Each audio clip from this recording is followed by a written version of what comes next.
وہ جو 3 کروڑ کا اینیمل اسکن کا بیگ آپ نے پکڑا ہوا ہے وہ کہاں سے آیا ہے؟ اس کے سارے تانے بانے، کوئی، میں نے آپ کو پہلے بھی بتایا تھا، کوئی ٹرانسفر، کوئی پوسٹنگ، کوئی تبدیلی، کوئی اپوائنٹمنٹ یا تو جادو ٹونے سے ہوتی تھی اور یا فرا کو پیسے کروڑوں روپیہ رشوت دے کے ہوتی تھی. کوئی SHO پنجاب میں اپوائنٹ نہیں ہو سکتا تھا فرا کو رشوت دیے بغیر. اور اگر اتنی وہ اس بات میں کوئی سچائی نہیں ہے تو راتوں رات کیوں فرار ہو گئی؟ تو میں یہ کہنا چاہتی ہوں کہ ان سب کے نام جو ہے وہ ECL پہ ڈالیں.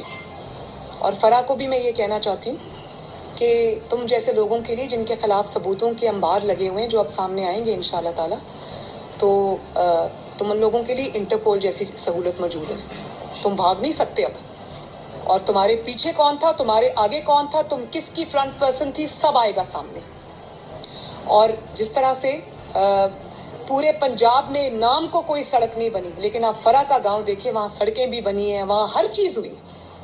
عثمان بزدار صاحب نے اگر کسی جگہ کام کرایا تو وہ فرا کا گاؤں ہے. کیوں وہ اتنی امپورٹنٹ شخصیت تھی؟ یوٹیوب پر گوگلی ٹی وی دیکھنے کے لیے youtube.com کی سرچ بار میں گوگلی ٹی وی ٹائپ کریں. گوگلی ٹی وی کے پیج پر سرخ رنگ کے سبسکرپشن والے بٹن پر کلک کرنا نہ بھولیے. یوٹیوب پر اپلوڈ ہونے والی ویڈیو سے باخبر رہنے کے لیے بیل آئیکن پر کلک کیجیے. آپ کو ہر نئی آنے والی ویڈیو کے بارے میں نوٹیفیکیشن موصول ہو جائے گا.